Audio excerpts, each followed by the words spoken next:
So I'm Dr. Stacy Perez. I am a principal down in Escondido, California at a charter school that has been around for 23 years. I've been there for 21 years as a parent, although they're now grown. At the end, this is my new business card I got for Christmas from my husband. So I will share this. You can tap on it. It gives you my website, gives you all the information that you need if you want to get in touch with me, including my cell phone number. So I'm going to start with a video. This video came out after the 2020 shutdown, as we were coming back in the building. We are a Summit Learning School, which is funded by the Chan Zuckerberg Initiative, and so this was part of their annual letter. So we were actually the face of education for Chan Zuckerberg as the pandemic was rolling out. Job has definitely changed over the years. From the traditional education, you go to the principal's office, it's a bad thing. I want to change that. My office is a safe place. You need to talk to somebody, let's go there. When the pandemic hit, I thought we're going to stay home and we're going to halt education for a minute, and then we were going to come back, and that's not what happened at all. Good morning, mentees. So today's reflection question is, what is something that you really value, and why do you value it? When I originally piloted along, I was home during the pandemic. I needed a community, and the first 2 videos I sent, I was nervous, and then I got the feedback from one of the mentees that she said, I wait for your video every Friday. Students do better when they're mentored. They have a trusted adult. We don't know if they have that at home. We don't know that they've ever had that, but it is so important. There are students who know that somebody believes in them and that they can communicate with without being judged.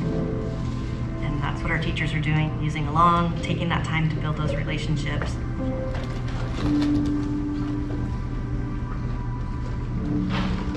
Building connections and community is all about the whole child and all about giving them the tools that they need to become young adults.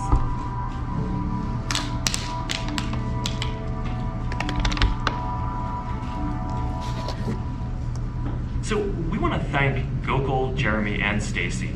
Your work is really inspiring, and we are so grateful to have you as partners. And we want to thank all of our partners and the team at the Chan Zuckerberg Initiative for helping us build a better future every single day. So we hope you read more about this and the rest of our work in our latest. I was just more enamored that Mark said my name. I was like, he said my name, and then she said my name. And when I met Allison in Vegas, Priscilla Chan was actually supposed to be there, and I fangirled the whole time. And she got sick, and she didn't show up, but she knew my name. So, so I'm going to back up. Like I said, I've been with the organization for 18 years. I was a 1st grade teacher. Then my son said I got promoted to 8th grade. And then I got demoted to 3rd grade. But as we were opening new sites, we had started with 1 school building, 8 classrooms, and it was a homeschool model of being at school 2 days and at home 3 days. Fast forward 8 years, they said that they were kicking me out of the nest. What do you want to do? And I said, I want to start an online school. I did all 3 of my degrees online, and so this was a natural progression, like, I want to bring this to our community.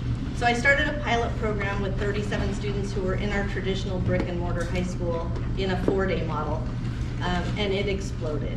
So we did 1 semester with these 37 students, then we opened up registration. We had 115 students the first day, and then that every year doubled and doubled and doubled until we opened 2 schools. We were called Classical Academy Online at that time. We had gone through a couple different models, but it was project-based learning. 1 open room just like this, where there was no classrooms, there's no silos, nobody had a desk. We did exactly what we needed to do to service those students, and that was phenomenal. But the one thing that we always made sure we did and we still do was that mentorship piece. So having conversations with students. And I can be a mentor, the security guard can be a mentor, any teacher can be a mentor, but we have intentional conversations every single day that are not about academics. So when the student gets out of the car in the morning, I'm like, Mariah, how are you? I have a teacher that's at the front desk, and he tells every student that they're loved and appreciated. And that's reciprocated to us, and that's been shown in their academics. This past school year, we were the highest in San Diego County as far as our graduation and college acceptance rate. But we have a very diverse population. I wish 10 years ago I would have written down the stories or at least taken notes on who these students that were coming to us. We have students from 33 different cities that all come to our little building. They don't have to come to school though. We don't count attendance. Students walk in, they scan their school ID card. That just tells us who's on campus at any given time in case there was a fire or an emergency. Other than that, they sign up for 3-day workshops with a teacher. They don't have to go to those workshops, but they do. So when we started making it that we had actual workshops, we found that 80% of our students wanted to come to school every day. I have 0 discipline problems because if you're having a bad day, you can go home. And we're gonna have that conversation too. We have a lot of troubled students, but we also have a lot of athletes. We have a lot of Disney princesses. So we have all these different levels like you'd find out in the real world coming together, supporting and loving each other based on those conversations we're having. Fast forward to March 1st, 2020, they said, hey, can you change the name of your school? Because you're not online, and there's all these virtual schools that are getting a bad rap. They're misusing funds, they're not doing things correctly, and I'm like, sure. So we are part of a bigger high school, so we went back to Classical Academy High School, and then I got to pick a name. And I'm like, well, personalized learning. So we're the PL campus, which is just to identify a campus so that when we would publish anything, it would go out there that we actually have this brick and mortar campus. But it looks different. It looks different for every single student. Our scheduling takes a long time because the first thing we ask is, what time do you want to come on campus? I don't want to come on campus at all. Okay, great, you can be in our virtual program. Some want to be independent study. They've come up through our other schools, it's called C-Track, which is full homeschool. So that's another option. Or do you want 3-day workshops? We had a spike in enrollment when the vaccination laws happened because students can't get direct instruction in California if they're not fully vaccinated. But they can be on campus, and they can play football, and they can be on the dance team, and they can do everything except get direct instruction. So at that time, we created what's called our self-directed learning area. Again, it's just a large open area. Students are self-directed. They have their curriculum. They also have access to those credentialed teachers that they can't get instruction from. So we do have a virtual hour for every core subject, meaning second period is math. If you're at home or if you're in another city, another state, in Hawaii, you're on vacation, you can still get your math instructions at 3 days a week, just like a student would that's sitting right in front of them. That program after COVID has become very popular. They're not vaccinated, or like me, they found like, I don't really want to go to work. I don't really want to go to school, but I know I need to continue my education. So we do have that alternative. So after we changed the name March 1st, then we all know what happened on March 13th when they asked us to go home. And I was like, all right, it's almost spring break. We're gonna go home for 2 weeks and then we'll be back. This is amazing. I get to stay home for 2 weeks, just a little mini vacation. So it's Friday, they sent us home. Kids took their Chromebooks home with them. Some needed hotspots. Well, okay, we'll get through this. So in 2 weeks, we're gonna resume. That Monday, after that Friday happened, our phone was ringing off the hook. Why can't we just keep going? We know what we're doing. We've been doing this. We can do it in the classroom, but we can also do it at home. So we quickly pivoted and said, okay, we're gonna do this. So we set up Zoom rooms. I got to be there, just like I'm on campus. I was the first Zoom room that they would come into. And then we had 20 breakout rooms. And the students got to self-select which teacher they went to work with. And we saw our math scores, Allison was asking about scores, our math scores increased 14% that year. That was unheard of. The school district we're in actually plummeted because they decided math couldn't be taught virtually, and so students didn't do math that year. Fast forward, 1,000 students come to us and say, I want to be enrolled in your school because we need to keep moving forward. And parents found that that was a great option. So we made it through the pandemic. Like I said, I found that I really liked staying home. I have a COVID dog, his name is Kobe. And I'm an introvert, and I found I was getting so much more done at home, as were my teachers. We had certain boundaries we had to set, but we felt like we were working now 6 to 6. And we were always available for our students. So that changed our model as we came back and started our virtual program. So my teachers do not come on campus on Mondays and Fridays. Instead, they're home on Mondays, they're doing mentoring time if somebody's virtual. They are grading papers, they're setting up their projects. Anything they need to get done on Monday, I don't micromanage. And that's fabulous for the culture. Teachers are like, I work 3 days a week on campus. Tuesday, Wednesday, Thursday, we are very intentional with our time, including our cohort time, team building, culture building, supporting each other. My teachers self-direct themselves into having a book club. So they come in between 7 and 8:30. Our first class doesn't start till 8:30, thank you, California. That our teachers get that time to build that culture up again and support each other. Or maybe it's just having coffee in the front office. We hang out. We've been together for 10 years, so it's incredible to watch that culture come back because we were so afraid of coming back. Where was I going with that? That's where I was. Yes, okay, so the 3-day work week. So Tuesday, Wednesday, Thursday, they have workshops. They're 15-minute workshops. Everybody has the same information on our platform, so we can see the progress for students. We're doing the mentoring, we're talking about PE and reading logs, things we need to do for the state during that time.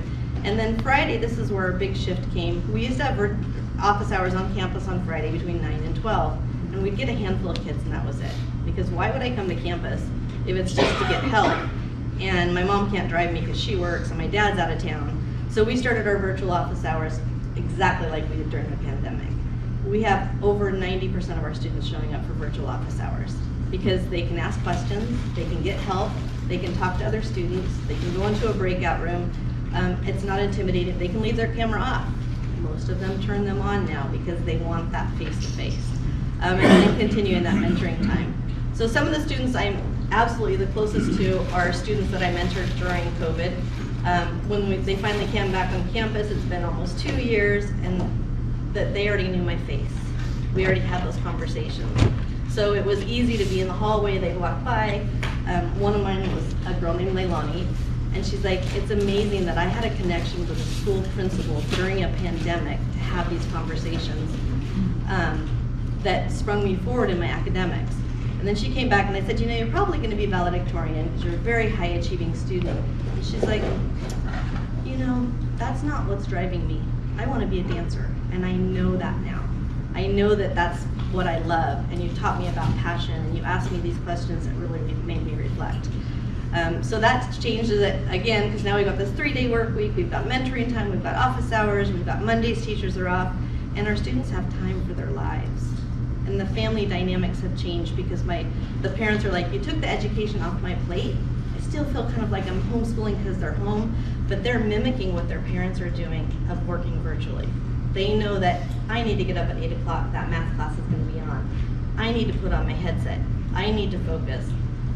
We've done studies about their nutrition. Our students are healthier than ever right now. We talk about exercise all the time. You've got time. So don't tell me that I shortened your week when you can get all those academics in that time and you can't do these other things. Also, the social emotional side has been amazing because we're having real conversations. And then we come into our PLC time with the team and we know who's struggling.